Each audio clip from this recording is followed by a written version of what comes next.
What is going on, ladies and gentlemen? I am BDLM, coming with my buddy J4Y, bringing you episode number 83 of our Dota On Demand podcast. What's going on, buddy? Happy Happy. Happy April 1st, everybody. This Yes. glorious holiday where nothing... Actually, I think it's literally the most serious day of the whole year. Am I wrong in that? I think that's right. I think it is. And, you know, it is April Fool's. You would expect there to be, like, jokes, but we're dead serious when we say that we have fully converted to a Heroes of the Storm podcast. We're still going to call it Dota On Demand. I don't know for the irony, but... yeah, Heroes of the Storm. So, Jay, your thoughts on Falstad?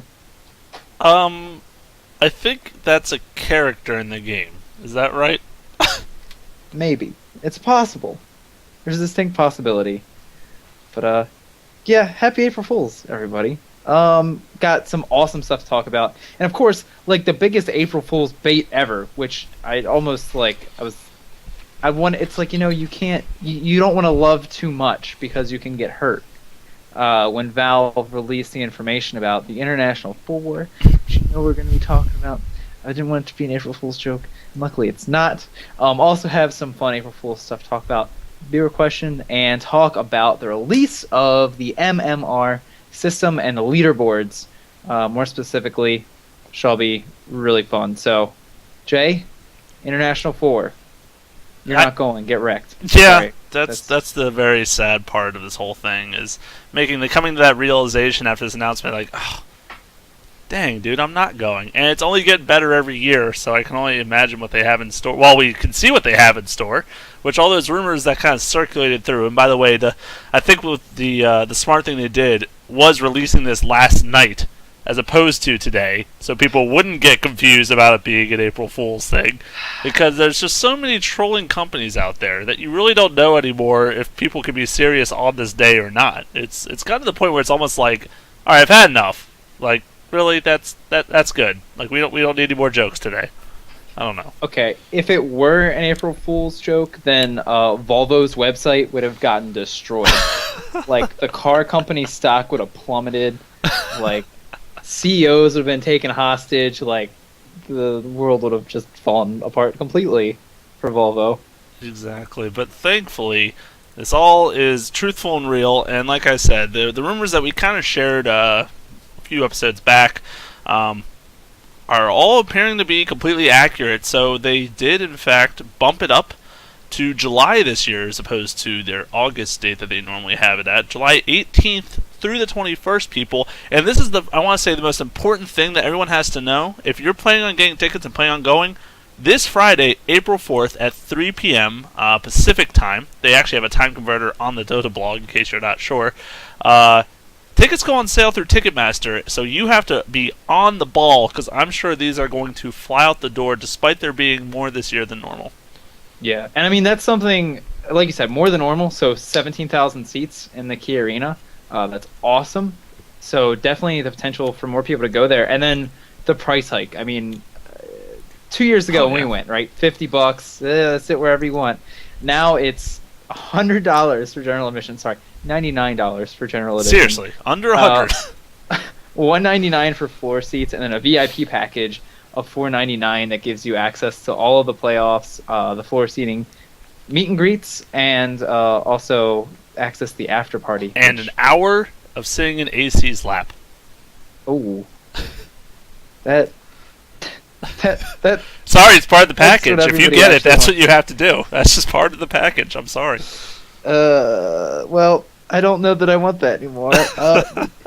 You know, I'm gonna go. Unless, like, I break an arm, a leg, or I get kidnapped or something. Gonna go. Floor seats, I think, is the way you have to go. Because, you know, East Coast, right? If I'm gonna fly all the way to the other side of the country, I'm gonna have nice seats. Like, I feel like there's no point in going if you're gonna be in the nosebleeds. If I want to watch through binoculars, I might as well be at the comfort of my desk chair, just watching something else on the Are you looking through side. Binoculars at your computer or something? No, I mean, if you were in the stadium seating at the International, like... Oh, yeah. Yeah, unless you're like a local, which a lot of people are. I know a lot of people around the West Coast that go too. But yeah, you're right. Especially like people like you are traveling from far distances, I'm sure it's so much more worth the extra $100 there to get the premium seating, because it's a long. We remember from our first experience, I'm sure, I know I do, that those can be long days, especially some of those Chinese dodo games. I mean, you've really got to tough it out and just sit there with your elbows on your knees, just kind of waiting for those anti-mages to get farmed up. So, I think the seating should not be undervalued in this case. Yeah, I mean, you need your tiny with 13k gold so that Of course you can buy you do. back to back to back. So, Oh, jeez. but it's also kind of, I guess, the nice thing, because when you consider last year, I mean, like, obviously paying more money kind of sucks, and you're just giving a company that's doing just fine lots more money. But you figure at least the benefit of the price coming up is that the people that are going to go are going to be the people that really want to go. And again, to contrast, when we went last time, it was like, oh yeah, and if you're in town for anything else, and you have what was the thing when we were out there? PAX. PAX. Yeah. Oh, if you have a PAX ticket, just come on in. We just want to bring people in. And now it's like, just 2 years later, we have a bajillion more seats, and you're going to be paying top-notch dollar if you want to be a part of this. And I'm actually really curious to see how the tickets wind up selling. I mean, are they going to be able to sell out? If they do, that's obviously a lot of money that Valve's going to be raking in. And I'm curious to see, too, is the prize pool going to be the same? I'm sure there's going to be a compendium that'll augment that, but I feel like there's really a lot of potential here to, if not set some records, then to, really make a big impact beyond the realm of just, esports, and being able to sort of, like when we were talking about with free to play, how many people that have never seen Dota are going to, maybe hear about the international because of the scale that it's going to be on. I was going to say, the bigger the venues get and the more widespread this becomes, eventually the media is going to start paying attention to it, and it's going to start getting that much more of a following and attention. Obviously, it's not going to be televised quite yet. It's not going to be something that's on that kind of scale. But going from a venue of, what was it, like 2,500 people or 3,000? I don't remember the exact number, but going to 17,000, and I bet you that those tickets are all going to be sold. I bet you it's going to be a 17,000 sold venue. Now, will there be a lot of VIP packages sold? Who knows? I don't know. In fact, I would go to say that probably it'll be a nice even distribution of the general and floor seatings for the most part. The VIP is kind of an interesting idea to me, at least. I don't know who these meet and greets. I'm guessing with some of the pro players, and then the after party. I mean, I don't even know. Like, is it going to be ladies in their costumes and like just alcohol? Like, I don't know what's going to be happening there. Does Panda Brewmaster serve alcohol? I don't know what happens here. Okay, that is the most ballinest thing I've ever heard of in my life, and all of a sudden I think I'm going to start saving up. Another round? That would be awesome. Oh my gosh. Yes. But yeah, I definitely, I think it's going to be crazy. It's going to be on this scale, and I mean, just to the point of, like you're saying, who's going to be buying these VIP seats. I mean, you look at the Beyond the Summit studio and what they did to help raise money. Hey, you give us $1 bajillion and you can come out and meet us. I mean, clearly there are people, and the courier, the baby Roshan selling for $1 jillion. I mean, people are out there playing this game, are willing to shell out the money to meet people, to participate in the game, to be closer to it. So, a lot for maybe us mere mortals, but I'm sure there are people out there that are going to be shelling out that kind of money, just to be a part of the experience, just to be that much closer. I know I've probably said it multiple times on the show, but I don't know that I've ever experienced anything in my life like seeing the play in the auditorium. And it's probably going to be a while until I experience something like that in my life again. So, me just knowing that personally, like, I know that it's like, yeah, $200 sounds like a lot, but I want to be there, and it's totally worth it. All the money that we spent to go out there absolutely bought one of the best, experiences of my life. Right. Yeah, you're not going to get much more of an interactive feeling and get that vibrate, and also being like that close to the players. You watch them all the time online. You read about them, you see them here and there, but we actually got to meet them, Some of them. We walked outside for one of the nights, and there was Navi just chilling, and we got pictures taken with him. I mean, like, you don't get experiences like that by just staying at home. I mean, sometimes you gotta go out there and live life. I know it's hard to say to gamers, but sometimes you have to go out there and just. This is not an easy thing for a lot of people to do. Like I said, it's expensive. It's one of the reasons why I can't go this year. It's a big investment for a lot of people, unfortunately, and some people can't afford it or can't take the time off, and that's the unfortunate part. But for those that can, I say you just definitely follow BDL in footsteps here and just go for it. And like, thankfully, seems like he's going to have a partner in crime, our Gino Beam, who's a good friend and trying to actually work getting some content going here for us. But sounds like he's going to be joining, so hopefully they'll have a lot of great shenanigans and things to bring back with them once they go. And if you find me, I will buy you a beer. So just keep your eyes peeled, and hopefully I can have like a shirt or something by then, or just like a giant cardboard arrow pointing to myself with a BDLM. All the people behind me will be pretty pissed, but whatever. I mean, they can deal with it. They'll know who I am and exactly where to find me, and that's what's really important. You'll be the one person with a vuvuzela. The one person. What is that? That you just said? African instrument that, remember the guys who played that at the event? No, the loud horn that the tooted and was the most annoying noise ever created by something. Yeah, you'll be the one person with one, probably. Dude, you gotta get the those inflatable sticks that you bash against each other that are like. Yeah, that actually. I've seen some, like, back when I used to watch a little bit of League of Legends, people had those for those teams. So it would not surprise me for Dota ones to be coming out anytime soon too. Just say this is more feeling like a real like event instead of it just being like this like nerd shut-in like potluck kind of like weekend over at the inn or something. Like this is like a real deal, you know. That's what's also a cool feeling. Is like you kind of start feeling like more of like it's recognized. Like this is something that. You know, we don't have to be worried or like embarrassed to tell our friends about. Like, oh, where were you this weekend? Oh, it was the place in Washington. Yeah. Washington. I was in Washington. It was great. Yeah, I have to. Nice little anecdote. Actually, I went out on a blind date with this girl, and it was like right after we got back from Seattle, from the international. I'm like, hey, or I was just like, yeah, I just got back from going out to Seattle, whatever. And she says, oh, why'd you go out there? The smart answer would have been, to visit a friend, period. You know, you wait till date 2 to drop the Dota bomb, maybe. But I was like, I went out to go watch a video game competition. And she's like, oh, well, that's cool that you're good at what you do. I'm like, no, I went to watch. Like, oh. All right, well, I'll talk to you again, never. And hey, she wasn't worth it, man. She wasn't a keeper. Okay. That's the thing. You got to know. 2 years from now. She's gonna be like, oh, that thing. Yeah, that's what that kid went out for, and it's a thing now. And you know, that's another thing too. Just looking at how this tournament's actually gonna be run, 16 teams. It's gonna touch 4 different zones instead of just being East versus West. Right. So I feel like there's gonna be a lot more opportunity for teams that maybe aren't on the tip of everybody's tongue to at least get put up, have their chance to like compete in this international tournament. It's gonna be truly, I feel like, international instead of you just having these 2 regions, and you're also going to have 5 spots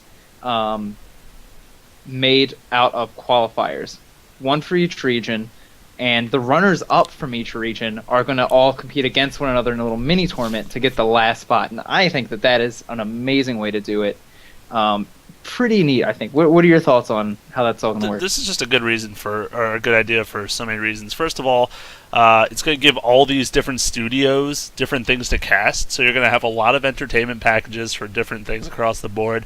And I'm actually really excited to see how the entertainment system is going to step it up. I know it's not actually that Dota related, but it kind of is. I mean, they've all improved drastically over the past couple of years, and I'm not sure that, I'm kind of curious to see who they invite to necessarily do all the casting. Are they going to bring the same people back? Are they bringing new people back? So I'm kind of excited about that, but I think the 4 regions is a very smart idea, and if it's going to follow suit to the leaderboards, which is not 100% confirmed, but would make a lot of sense, then it would be the Americas, Europe, China, and Southeast Asia. We talk about how the North American scene's not really represented well. This is actually kind of exciting for that, because I'm really curious. I can name probably a couple different teams, but I can't name that many. So I don't know how many are going to be invited to each qualifier. But we probably, like you said, are going to start seeing these other teams that maybe deserved a fighting chance, get seen them enter and at least duke it out for a spot there. And I think it's good to kind of break up that mentality of like that. I guess the term's like old gentleman's club or whatever. You know, like the old guys, like the teams that you expect to keep getting reinvited. Make them start fighting it out again. I mean, there's going to be the teams like DK and LGD and Alliance and Navi. Yeah, they obviously still deserve their spots. But some of these other ones who maybe haven't made such an impact or so much noise this year, maybe they really should throw their hat back in the ring and have to really earn that spot. Yeah, I mean, like, Empire is another one that stands out for me for a team that I, like, totally expect to get an invite. You know, a lot of squads you just named, too, I would fully expect to get them. So, yeah, but, I mean, if you just think you're naming, like, these couple teams off the top of your head, and that's, like, half of the invite spots, right? Right. So, like you're saying, you know, there's going to have to be a lot more competition to get these spots because, you know, there are a lot of other teams out there you know, up and coming that, you know, have done great jobs throughout the year, have maybe, you know, come up in some of these smaller tournaments and done well, but now they're going to have to, you know, put up or shut up. And I really like the thing with the 5th slot too. I mean, you can't even say that, you know, oh, you lost your qualifying spot on a fluke, you know, that you were the better team coming into it, but you just got like outplayed in a best of 3. Oh, you did? That's cool. Try again and get that 5th slot, you know. So it's going to be neat. You know, I know you were talking a little bit before the show, like probably Asia going to wind up getting, you know, another team in there, or you know, Europe. You'd probably China. expect maybe. I expect 2 Chinese teams, but you know, who knows? Yeah, it's going to be neat to get to see almost this kind of like mini, what's the word I'm looking for? This small like region against region fight that you're going to have for this 5th slot. To just get to really get a little quick compare and contrast before we get to the international, or you get to see, you know, the second best, maybe non-invited Southeast Asia team going up against some of the up-and-coming Chinese, Europe, and Americas teams and see how they stack up. And just for your information, first of all, you can find all this info on blog, the Dota 2 blog, but the regional qualifiers will take place May 12th through the 25th. So we're just a little over a month away from that. That's really coming up so soon, so exciting, which means in the next month we're going to hear about all the invitations. All that information, I guarantee in the next 3 weeks is going to start cropping up everywhere, and that hype is going to be coming in. You better believe we're going to be covering all of it because, I mean, this is the grand event for Dota. I mean, you've got to make it as important as it is, you know? Yeah, absolutely. I'm, you know, super excited to be looking at all that, and of course. So I guess no techies before the international, huh? I guess he's not going to be. Oh, in 5 he's going to be introduced. Okay. Yeah, captain's mode. He'll be first ban every game. Most likely. That's my story. I'm sticking to it. Or here's your Cinderella story, Jay. You do your you know, looking for the 5th qualifying spot. And the team, for their last game, they just pick up the techies, they roll through, and then, you know, they just win the 5 off the back of techies. That's totally reasonable and probably going to happen. 99% sure. Techies Pit Lord. Wow. That's how it's going to happen. So you teleport behind the enemy, and you plant mines there, and then you... Straight to the throne. You just... just mine the throne, huh? Okay. Yeah. Well, that probably will work. It'll happen. Anyways, but, yeah, like you said, April Fool's Day, and there have been some fantastic Dota 2 related April Fool's jokes. So what kind of stuff were you able to find out there? There was actually a lot to find, and you know, I almost forgot it was April Fool's Day until I just scrolled through my Facebook and saw every single page I'm a fan of or anything posting something about April Fool's related ideas. Join Dota actually did a great job on their site, and they posted 5 of the best April Fools that are Dota related on their site. So I did use this for the majority of my information scrounging, but the first one being the 3D2L, which they decided to go ahead and make the graphics 3D. So you know how it's all blurry if you don't have the glasses on? Well, that's how their trailer was, just completely blurry, so I guess you need the glasses to appreciate it. As well as another feature they were introducing in the 3D2L, viewer donations impacted the game directly. So if you donated during the game, You could donate items through gold, or you could donate things like this one point, someone donated money and the team got 5 Aegises. So, I mean, it's a pretty good idea. What do you think? It's like the Hunger Games. You just hear like the little whistle of the parachuting drone, and it's like Divine Rapier, good luck. And of course, it like lands on Crystal Maiden, and you're like, what? Wrong one. What could go wrong? Really, who's to blame here is Valve and the free-to-play. After seeing all the fantastical little visuals for the fights during the International 1 games, they got hungry, man. They needed more. They needed 3D. Yeah, exactly. 2 dimensions no longer good enough, unfortunately. We need the smell-o-vision. Oh, that's no one will pick Pudge. That's next level. Oh well, that's a fair point. Yeah, you wouldn't want him so much. Mm-hmm. So maybe that'll get implemented soon. We'll have to see. Apparently, gosh, I can't pronounce his name very well. I think it's like Wikram or something. He's a guy that's like behind the scenes and writes a lot of articles and stuff about Dota 2. Anyways, he made this real good look-alike Dota 2 update. It would look like it was on their blog, but it was not, in fact. But it was called The Colony, it's a community-driven update for the game. So in this case, they now introduced community moderators. So players now have the ability to review cases and ban, mute, and suspend players themselves, instead of Valve doing it. So that probably makes sense. Start a good idea off the bat. Kind of like the League of Legends, how you vote for the justice system over in that game, where you can... This is more like hands-on, like you're just a moderator now, and you get to just choose if you ban or not. Yeah, and then you can hand out Aegises as you see fit. Probably. And, might as well. I think this is all very reasonable. Well, of course, like on April 1st. When else? Now introducing the ability to vote for a forfeit. So 4 of the 5 players vote, you can end the game. See, it actually was like almost real. I was like, oh, did that actually happen? No, it didn't. Yeah, I remember that really old argument where it's like, Dota 2 is a game of comebacks, and yeah, like all 2 times that I've come back, I go, man, I totally would have thrown in the towel.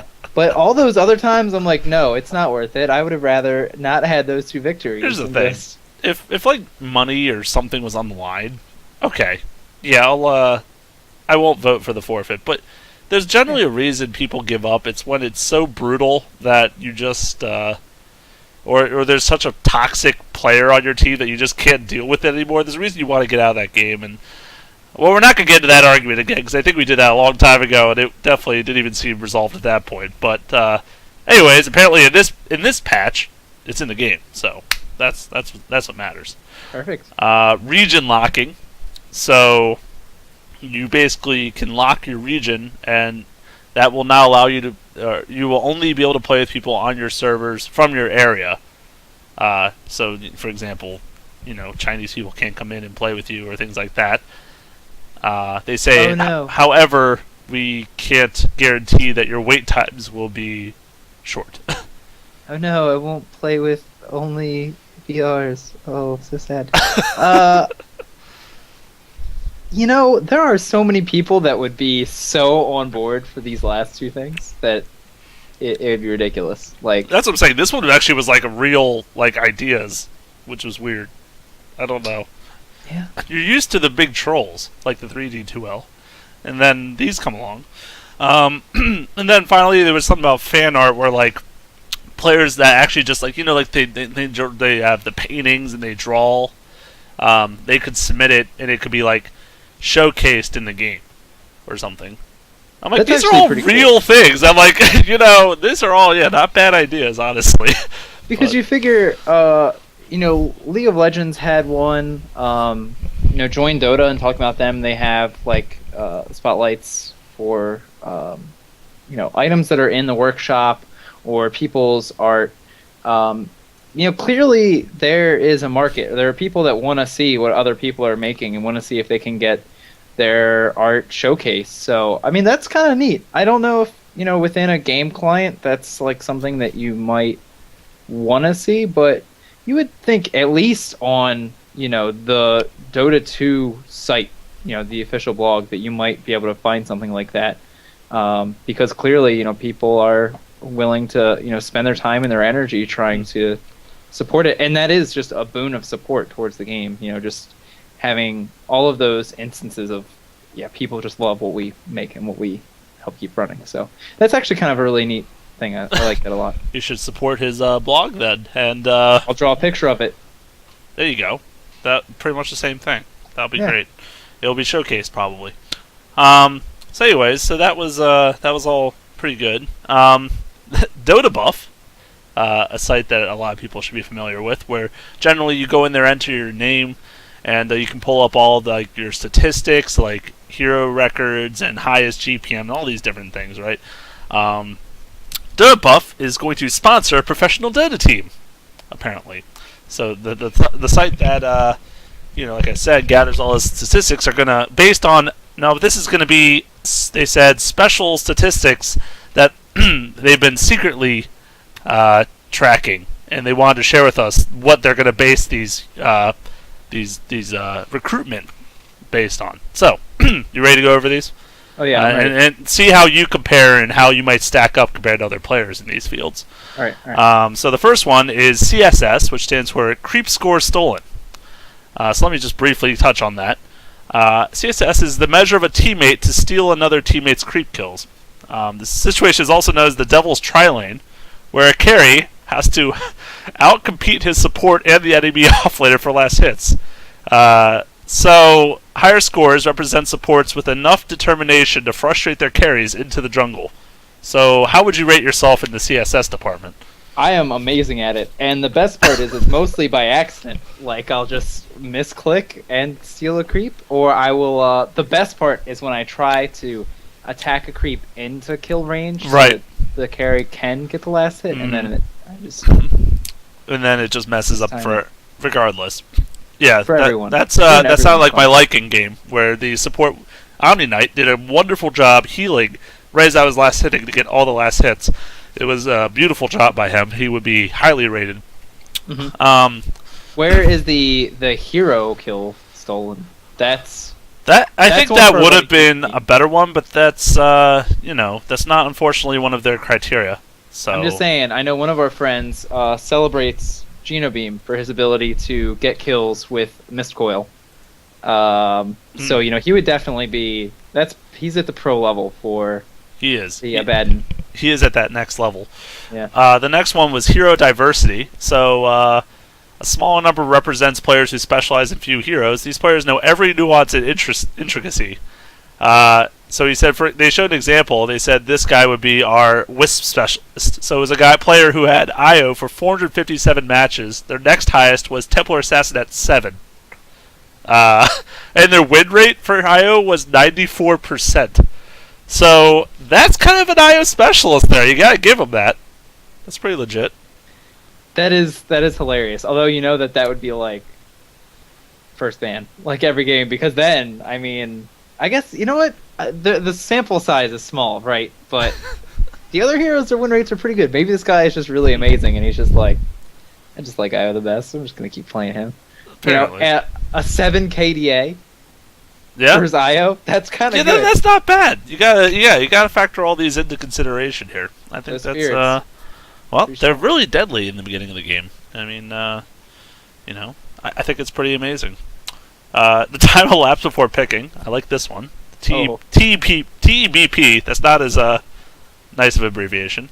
But in all pick, the players who pick late are often more cerebral, maximizing their time to calculate hero matchups and counters before choosing the one hero, Pudge, that will upend their opponent's synergies. An important stat for team captains. Where do you rank in the TEB? See, I am very poor at this one. I have a pretty low score. Although again, it's crazy, Jay. I feel like people I play with all the time are like ready for this pro team. Like they're going to be in on it somehow. Because let me tell you, I do know some people that will waste all of their time and then pick Pudge. And, it works out. It works out most of the time, I'll be honest with you. So maybe that is just that's a real thing. That might not be an April Fool's joke. That's an accurate stat. Yeah. So I enjoyed that one thoroughly. The next one is rather interesting as well. The percentage of nicks and pale studs, or PNIS, as Or, I mean, is there any other way to pronounce I that? think PNIS may be the only other way to PNIS. I don't know how else you would say that otherwise. Yeah. But a player's success with this skill shot, meaning a greater PNIS, is a determining factor in wins. So, I think that's a really valuable stat. I mean, you need to be really on target with your PNIS in order to, thoroughly execute a strategy. Yeah, you gotta warm it up first. You gotta get ready to go for it. You gotta get the shot right off, hit him right in the face with it. I'd just say your opponent laughs at you a lot if you miss. So you got to make sure you're accurate. Here's the thing: you're gonna be tempted as soon as you see Wind Ranger run around. You're gonna be like, "Oh, shoot the PNIS." But what you want to do is you want to hold it. You want to hold it for a while. Maybe she brings a friend. Maybe you get to hit two at the PNIS. You need to just take your time.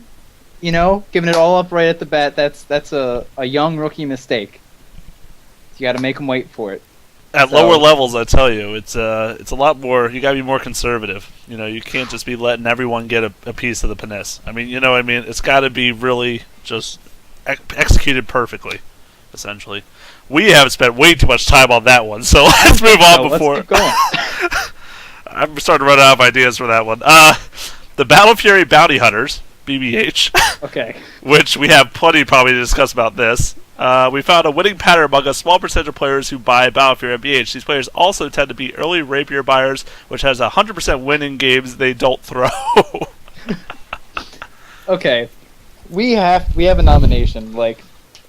For most of these categories, I would say, honestly. And for a lot of them, it's the same person. Yeah. So they just... Oh, I'm sorry, Terps. Under the bus you go. He is Ward's purchase. See, if the next one, as long as it's low, then he would also fit that one. I mean, there are a lot of great ones. The battle... Okay.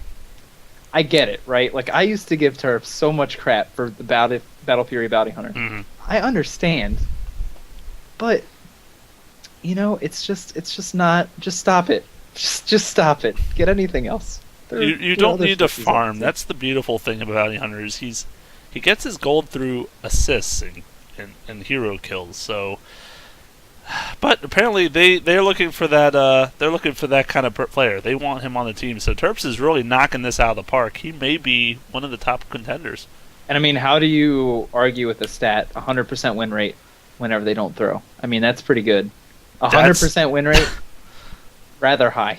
That is the highest you could probably be at that point. And like you were getting into with the Ward's purchase, the players who don't buy Wards depend on high acute map awareness and game sense.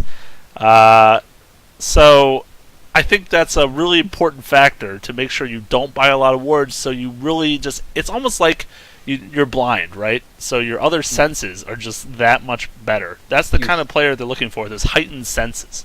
You hear the spells being cast. Yeah, it's really good. I mean, it's similar to, teams where it's they'll pick 3 cores and then your last 2 picks also happen to be core. It's because they just, are really looking forward to the late game. They trust in the ability to make it through the laning stage so well that the late game is just overwhelming. Mm-hmm. It's just another great mark of a champion that I feel like is not highlighted in this one. High ground CS, so if you're Nature's Prophet, basically, and you CS from impassable terrain, it's a really good statistic to farm all the lanes at the expense of teammates, use that terrain to win versus the jungle, and it is important also to ignore calls for ganks at all costs so you can continue going for that Hand of Midas into Shadowblade. It's very important that you proceed. Okay, this one I've seen in pro games, so it must be a thing. I don't think this is a joke, Jay. I think this is a real thing. This is accurate. I don't know. The next one might be the most accurate. The FPL, or frequency of Phantom Lancer picks. So, I mean, that one kind of explains itself. If you pick him a lot, obviously you're good at the game, right? Yeah. Yeah, I mean, essentially. really, here's what people tend to not realize about Phantom Lancer is that these people that pick Phantom Lancer a lot are really invested in their team because what they're trying to do is maximize their hero's ability to influence the map in multiple areas, right? So they want to help you everywhere, mostly. It just so happens that they think that helping you is being in all of the creep camps and not in team fights. But they're just trying to scout for you and doing all this really useful stuff, and you're just not appreciating it. I think is the main point. So go Phantom Lancer, support Phantom Lancer. Oh gosh, Scouting is that Phantom the next Lancer. level thing? I think So. I think support Meepo sounds better than that, to be fair. But I guess that's up for debate. We'll have to find that out in the long run. But that was I think those are pretty good statistics. And like you said, we actually know a few people who qualify to be on this team. So that's if you guys know anyone, I mean that's you should nominate them as well and see if we can get those teams rolling for the TI4. And then the final one that I wanted to touch on, you can touch on anything after you want, but Merlini and Aoi, there basically were these patch notes. I'm not 100% sure where they came from, if it was from them, if it was from the community, or both, a combination. But they basically went over a quote-unquote 6.81 patch log, which if you go to the Join DoD site and click on the link, the YouTube link, the patch notes are in the comments below, but it's really, they did like an hour and 40-minute discussion. It felt like a real discussion on a real patch log. It was really funny, but actually a lot of the changes were like ones where you're like, oh, I could totally see it. Like Crystal Maiden's ultimate does just a flat DPS to everyone involved, and then on top of the normal explosion, so you actually at least do something to everyone in the middle. And then there were the changes a little different, like Wind Ranger renamed to Windrunner, so putting her back to her glory. But there's just all sorts of different things, but I thought that was pretty interesting. Yeah, I'm like looking at a couple of these. They're the ones I'm like, this would be like awesome. Lone Druid, Aghanim Scepter, remove Bear Leash distance. Oh, gosh! He gets 250 mana. And Return is replaced by Charge, where he charges towards an enemy and immediately roots them upon contact. And then gets an ability at level 7 to regen his health over the duration. That would be awesome. And then there's, the funny ones like Slark, reworked to be a fishman, question mark, question mark, question mark. He can only be in the river. How did he get there? How do you tell him apart from the other fishes? Like, it's great. It's a lot of fun, and Io can now tether a second target. Like, some of these are really cool. And there was, even before this, I mean, not for April Fools, but there was just like this, I remember reading in a forum, this guy went around to like a lot of changes that people had suggested for the game and like tried to put together what he thought was like a reasonable list of changes. And I even want to say that like the Lion Cleave thing was one of them, where his ultimate would hit an additional target with the Aghanim Scepter. So it's like, I think, a really neat idea. Like, on a serious note, like, this is a lot of fun, but it's kind of cool to just sort of shoot out these ideas because, Ice Frog can't come up with all of them. And obviously, if you can get people talking about heroes and how they should be changed, how they should be buffed, what might make them more interesting, I think that's, pretty cool. Yeah, absolutely. They were very enjoyable to say. Even if you don't want to watch the hour and 40 thing, just go through the notes and you'll get a kick out of a lot of these changes, like you said. Like, for example, that Slark and Naga and Tidehunter all gain movement speed in the river. I think that's just like, they're just all over the place. So, anyways, give that a look, see or a watch, and I think you'll enjoy it quite a bit. Did you have any other ones you want to talk? There was more, and I'm not gonna go into all of them because I thought those were like the best ones. But did you have any other ones? No, not off the top of my head. The one where Sniper's Aghanim allows him to climb a tree and change the assassinate range.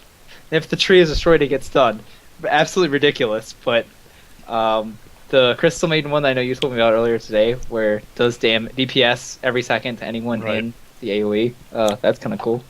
So, again, I like that a lot of these are kind of serious, and then other ones are just absolutely ridiculous. I was really hoping for Sniper they were going to say, like, removed shrapnel or something, but or like reworked to be interesting, or like did something like that. But unfortunately, he didn't look like he was too much different. Yeah. Anyways, now that we've officially fooled everyone, very gracefully, you want to get into our Heroes of Storm discussion, or should we actually move on with Dota? Well, I really want to unlock Abathur because I feel like it's silly that you can, as a passive, have a little extra creep, because creep momentum is so important in Heroes of the Storm, and you can upgrade through your talents to make it a siege creep, and that's pretty ballin'. And no, it's fine. We can get into a moment discussion. Yes, and the viewer question, of course. The viewer questions will lead us into it. We actually got a message from our friend Ryan on our Facebook page, and he basically just was talking about how he plays with his friends, and this actually rang true, hit home really hard when I was reading this to myself. But he said he's been trying to climb the MMR ranking slowly and surely. But he's also, of course, he messes around with his buddies a lot. They like to goof around and do random stratch, which is fun, but sometimes you want to just play seriously and like win games and kind of play a little competitively. And so he asked, do we know of a good place to find like-minded people? So does any of that kind of ring a bell to you a little bit, possibly? A little bit. I mean, I think that the neat thing, and just when you and me were really trying to look to get more involved in community, when we were like starting up our podcast and we were doing the casting and the Reddit League, I actually thought was an amazing place to go. I mean, that was something too. I mean, you can look around for stuff. I feel like forums really good. Reddit, I think, is a great place. But to that point, the guy that came up with the Reddit League was just like, hey, let's just get together and play games. And they had this tournament where everybody just sort of decided what times they wanted to play, and it was a lot of time I know that he put into it. But really, you can just sort of come up with your own thing and be able to make it something that other people are going to want to engage in, because I think that's not a weird thing, to have to want to play semi-competitively, to actually be able to want to try beyond just, your solo queuing, your YOLO queuing. And I think that trying to find those like community-driven tournaments or forums are a great place to start. Yeah, absolutely. That actually was pretty much, you nailed a lot of my suggestions there. There's some subreddits like r/compdota2, r/dota2 pubs. There's different ones out there. You can go in there, and people are always posting and looking for people to play with or teams to form. Like I said, like you were saying, forums on different sites like Join Dota, Gosu Gamers.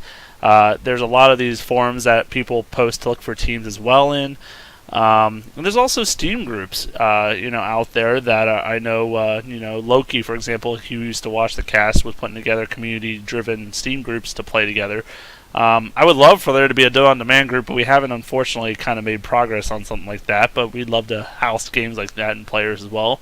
But yeah, in the meantime, I would kind of go with those suggestions if you're looking for something a little more serious, a little more time, and just trying to improve yourself. But if you're really just, I guess solo queue is the only other option you can do to avoid complete trolling from your friends, obviously. But even then, you're going to run into those kind of people who may still mess around. So there's no safe haven unless you get into some kind of real competitive team, I'd say. Yeah. I feel like there's something to even be said for, even when you're playing with your friends. And, there are clearly games where you're not trying to be serious or anything, but I think there's actually kind of a lot of merit, and even if you're you're playing with not super experienced players, they have a certain hero pool that isn't the top tier 1 picks, I think it's still pretty legit. I mean, especially at our level, even if you're trying to get a little bit better, you can have like crazy outlandish strategies and be able to play just fine. I mean, when we were doing some of our captain's mode, I know some of the shortcomings for the drafts that I did were that I'd be like, oh, well, this hero is a really good counter, but we don't have anybody that's super good at it, or we're not super used to playing in this strategy, but we need this hero, we need this pick. And other people would go, we're going to first pick sniper, and then we would get rolled, because that's just something that they were confident in doing. So, I think it's awesome to like really want to take a competitive edge to it, but at the same time, I think at our levels and when you're climbing the ladder, you can't really sort of give up the quote-unquote lower tier heroes or get like a super elitist view of heroes and strategies, because I think that's sort of the advantage of not being at a pro level is you can, if you're good at it, you can get away with pretty much doing whatever you want if you can make it work and you have a group of people that you can make it work with. I can't tell you how many Wraith Kings I've lost to. I mean, that number is Hero's pretty good. astronomical. And it's just purely, like you said, is based on it not being a popular meta strategy or something like that. It was just a player just wreaking havoc, because all these heroes have obviously potential to do a lot for a team. It's not like there's a hero out there who just is completely, utterly worthless, you know. So they all have potential, and assuming you have a successful game in Snowball, you're going to do well regardless. So yeah, I would agree. You know, don't necessarily get caught up in the the meta and trying to fit in with the professional scene. You know, play to your strengths and whatever that may be, and and hopefully you find players to play with that will allow you to really go full out with that. So yeah. Because, I mean, you figure every hero in the game, every once in a while people be like, what do you think is the worst hero in the game? Or, yada, yada. And I feel like the answer to that question is like, well, what hero has the least range in their ability? Which hero needs the most specific of a niche in order to be successful in? But at the same time, if you're taking a Bloodseeker middle, build a team that's going to help him snowball out of control and have it in your mind to win by 20, 30 minutes. Because he's able to just be everywhere and shut down enemy heroes. I mean, there really isn't a hero, I feel like, that is like so bad that you can't make a strategy work with them. And it's kind of like what I feel like I've been saying for the last couple months even. The game feels so well balanced. Yeah, there are heroes that are going to pop up and be really meta relevant. They're going to seem super strong. But really, you just have trends coming in and out with heroes that aren't necessarily due to huge character changes. It's just that, what's the flavor of the month? And, the game feels pretty balanced right now to me. So I feel like it's a kind of a gift, the gift and the curse of being the low skill is you can really just make the game work for you, however you're able to make it work. He never said he was low skill. Maybe him and his friends are like 6K MMR in the top 200, and we, we're not sure. Well, I mean, not professional. You're not in the finals of the International 4. That's all I'm saying. No one is at this point. Yeah. You're part of Team Boreas. You're on Fluff and Stuff's new team. Oh, maybe. Gosh. Blog boys. If you guys aren't aware, on a serious note, Fluff and Stuff was kicked from Team Liquid, believe it or not. And what? That's not April Fool. Who could have foreseen such consequences, everyone? But so Team Boreas with Fluff and Stuff at the helm. You team up with them. You got a lot of Ogre Magi, Rubik, Disruptor, Trilanes. Don't ask me how it works. Fluff's the mastermind. It's just it's in that curly hair. Something's there that we just don't know. That next level strat is maybe it's in the shampoo. We don't know. The hair hides the massive brain. It's actually it's very thin hair, but the brain takes up. The brain is just that big. Well, there you go. Next level. That kind of was leading. I was trying to lead us into our actual discussion. Kind of one of our big topics I want to just touch on. Shampoo. Yeah, shampoo. What brand? How often do you buy? And do you prefer the strawberry or the lemon scent? Pert Weekly strawberry. Wow. Well, we're done for the night. Done the actual thing, I wanted to kind of just go over the MMR, since with this release, with this information, they also publicly released the top leaderboards, top 200 leaderboards for the regions. And I just wanted to, now that this has been kind of information, we never really talked a whole lot about MMR in general and our thoughts on it. So I was thinking maybe this is kind of a loose setting. Maybe we could just kind of go into that a little bit and just share some opinions on it, what we think, and what we think about the top 200 lists as well. So let me, I guess, just kind of go over it briefly, and then I'll ask you maybe a question or two, and let you open it up. Oh, shall I say? I'll open it up. With your PNIS stats. Yes, your PNIS statistic. So. Yeah, ranked matchmaking was introduced back in December 2013 with the Wraith Knight patch, and it unlocked with approximately 150 games. And at that time, your ranked MMR was only visible to you and your friends. But now, obviously, we know recently was added to the score screen at the end of these games, so you could see everyone in the game's MMR, which kind of struck a little controversy with the community. We'll get into that in a little bit. But basically, for ranked, for those who don't know, which by now you probably do, but just in case you don't, if you haven't played any ranked games, you play 10 calibration games, which kind of feel out your statistics, and they base it on a whole lot of different things. It's not just KDA, and they don't obviously share with you exactly what that involves. But after those 10 games, they give you an MMR. But there is uncertainty about MMR that's also tracked. So they say new accounts or early ranked games have larger adjustments per game compared to later on. So right now we may go up plus or minus 15 to 20, but those early ones might go plus or minus 50 until they're more certain about what your actual skill level is. And they said their goals for MMR was to have more balanced teams, small discrepancy in skill by the most and least skilled players in the game, the small discrepancy in experience in the players, the highest skill rating is close to the same skill as the highest dire player. Each team has the same number of parties in each side, and there's common language preferences. And then, sorry, and also there wouldn't be long wait times. So that's just kind of a brief introduction. Would you say this was a good introduction to the game? What do you think about it so far? I gotta say, I was also kind of suspicious of this when it was first sort of announced it was going to be a thing, because a lot of our prior experience has been, as we've mentioned, other of these MOBA type games, League of Legends, Heroes of Newerth, and I think the problem with a lot of those was that rating was so easily put in front of your face that you could get into a game in like Heroes of Newerth where everybody's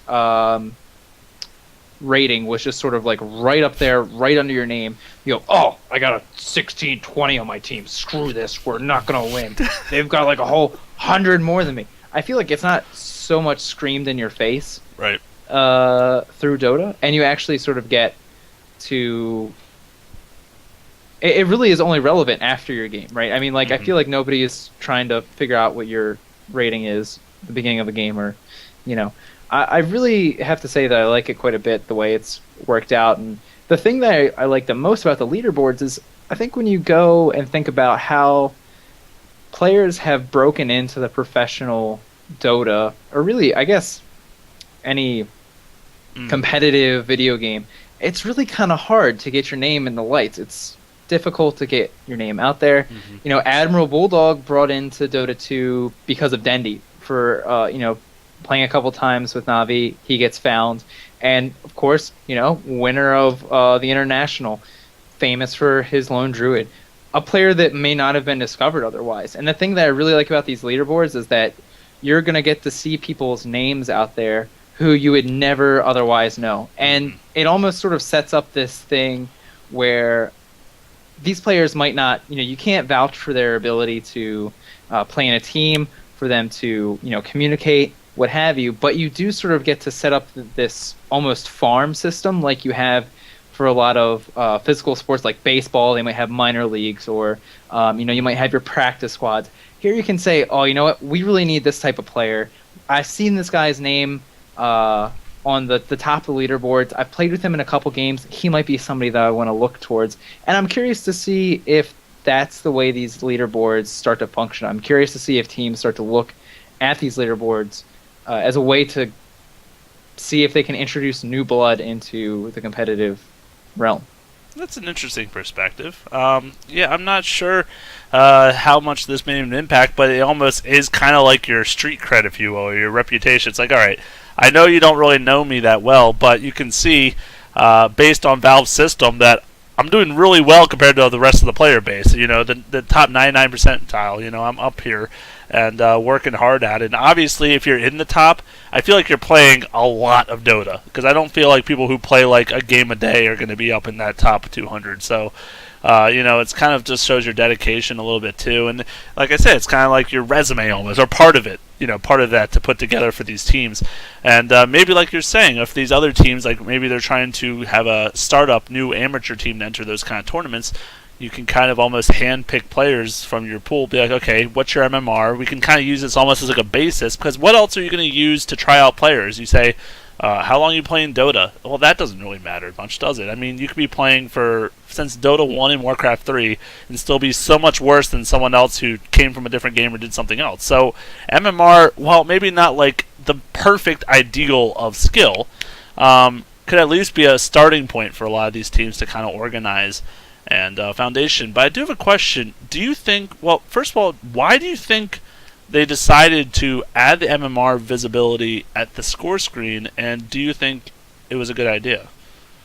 I don't mind it so much there. I mean, I feel like you're done talking to people at that point, because some games will like not even let you talk to the enemy team because they don't want you to like flame one another, or I feel like putting it there, kind of touching on what I was talking about earlier, if it's not screamed in your face, you get to sort of see it after the fact. Mm-hmm. Maybe there, if you're that kind of person, you can say, well, we lost because our team sucked, because one guy on our team was 400 rating lower than somebody on their team. That's why we lost. If you want to blame it on that, hey, you're welcome to. I feel like it's public knowledge. It's important to some people. So if it's going to show up anywhere, I want it at the end of the game. I don't want it to be something that people can really easily just pop up and then stigmatize a player, a game, because of a number. I think you have. It too. It's not like you're going to be trying super hard every single game that you're playing ranked. I mean, we've actually just kind of like started our generic as ranked just because why not? Mm-hmm. That doesn't mean we're trying our best strats. We're trying super hard, and so you could totally say, "Oh, this guy's going to suck. He's going to ruin the game for us." And not play your best when he would actually be able to play at your level because of the hero he's playing or what have you. So I definitely like that. That's where it is, instead of being a border around your character portrait, or it's being an a afterthought. number. It's an afterthought. Yeah. Yeah. It's like, oh yeah. You'll rage about it in your team speak or whatever with your friends, like, oh my god, that noob. But yeah, the game's already passed, and at least it's not. Yeah, with the Heroes of Newerth, I think that also I agree. That was just a huge problem. There was too much visibility, and people were just punishing each other and just getting each other's throats. Like that was how you completely evaluate. And like I'm not trying to say MMR is because it's not. It's not the perfect way to evaluate someone's skill, but it is an indicator for sure. I mean, you can't say like you're in 1,000 MMR and say, oh, the game's completely unfair. I totally should be a 6,000 MMR, because that's just not true. I mean, it definitely can be hard to climb out of the lower ranks, especially if you're not either playing the right position or doing enough to carry your team, because obviously it is a team game. But still, there is merit to that rating. So I think it's not such a big issue to have it on the end there. I'm not really sure why they decided to add it. To be frank, I didn't know if it was even worth adding, but. I don't think it's like doing harm necessarily. So yeah, maybe it's just an afterthought, and they're kind of messing around with it for now. Yeah, I feel like the leaderboard too is like a nice thing to have around, and if MMR is just sort of like the stepping stone to get to a leaderboard, that's fine for me. And I also like that they broke it into regions so that you can't have a leaderboard that's completely dominated by a region just because there are that many more players. Mm-hmm. And it's again, I think, a great way to have visibility of players of high skill of different regions. I mean, again, if you're talking about looking to farm players out of the leaderboards, you can go, okay, well, we're in Europe, we're a European team, we're going to want people that might speak Russian or German or something, a universal language where they're going to be able to communicate. I'm going to look at the Europe leaderboards. I don't care about who's doing the best in China, and instead of having to have something you'd have to sort or say, well, oh yeah, this guy, he's like 400th on the leaderboard, but he's like really high for his region. You just get to very plainly see who's doing well in their region, and the ratings are like, it's not like there's a dramatic change in like the top of the ratings for each region either. Yeah, exactly. And I actually, they did make a note in the thing about they said we didn't compile an overall top 200. They said because we felt like that information did not depict anything important at this point.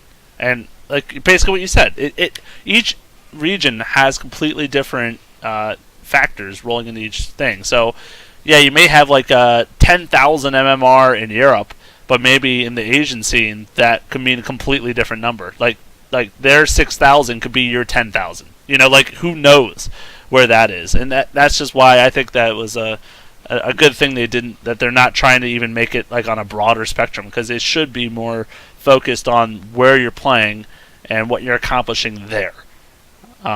So there's actually this cool site. It's Dota2toplist.com, and it's basically a site where you can track, if you actually want to, which I haven't done yet, but apparently you can sync it with your Steam account, and it can kind of track your MMR and different things and see where you stand among other players and whatnot. And you can also apparently remain anonymous if you wish to, so you don't have to have your real name on or your thing on there.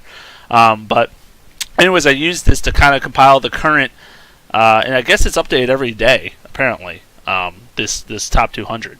But currently in America, Arteezy sitting at number 1. Arteezy saves at 6.7k. And I just put the top number for each region so to kind of give you that feel of what the top players is in different regions. But his 6.7k, followed by Guanzo and Revenge Smash, who I don't know either of those players. He's Smashes from the South American team, Revenge, as it turns out. There you go. So there you go. Thank you. No, you've learned. I have learned right now. I also kind of glanced around just to look for my pros. And this is where I was kind of like getting that feel like why it's not the perfect indicator, because while Arteezy's number 1, he's a pro. Some of these other pros definitely were not as high, but yet maybe better, and that's why it's kind of like you just have to take it with a grain of salt, you know, your MMR. But Fear, e.g. Fear, number 16, not bad. Merlin Easton at 47. Universe was at 56. Number 33. Can you guess who was number 33? Can you guess who's number 33? Is it Tubby the Fat? It is Tubby the Fat. I don't know who that is. Exactly. This player named Tubby the Fat is number 33. This is what I'm trying to say. You know, These are the players who are very unknown, and still are just somehow ranked really high there. And how about number 120? Do you know who's sitting at 120 right now? Nope. No? SF Enzo. That's what I see. Oh, you don't see the player I saw at 120? Who was it? Hentai.Tentacle Appreciation. Oh, he's 114 now. He's bumped up. Well, there you go. His tentacles work. He's climbing up. I mean, some of these names are just absurd. So I'm like, are you kidding me? But you know, it's a name and a player don't necessarily player skill coincide. So. Well, I mean, I think the MMR, it's a different thing. I mean, just because these players function well in the competitive within their teams, I mean, I don't think that necessarily coincides to what their solo ranking would be. But I also don't think that sort of is a slight for the accomplishments of the people who are able to climb it. I mean, I think again, this is just a great opportunity to get to see these players that. Hey, I mean, they're in the same type of environment. They're by themselves, thrown into a group of 4 other people. So let's see what you can do. And the fact that some of them are able to beat out some of these other pro players, I mean, I think that's what I was going to say. These people play with pros on a regular basis in solo queue. So that's kind of cool. And it's not like something where you can say, you just can climb this ladder just from playing a bunch. I mean, it's safe to say that all of these people do play a lot, but it's not like you can be okay, and because you just play a bajillion games a day, you're at the top of these rankings. I mean, you're playing a lot, you're winning consistently, and that sort of puts you, up on Mount Olympus with some of these other greats. And again, this just, I feel like, puts people into range, into the view of organizations and teams that might be looking to start up. So I'm really excited about it. I don't foresee being up there. I mean, maybe next week. Maybe I'll start. That's when I'll decide to be in the top 10. Oh, that's when you'll start your campaign for the top there? Yeah, well, if I want to be there next week, I should, by Tuesday, I should probably start like Sunday night. I have so yet to play a single solo rank game.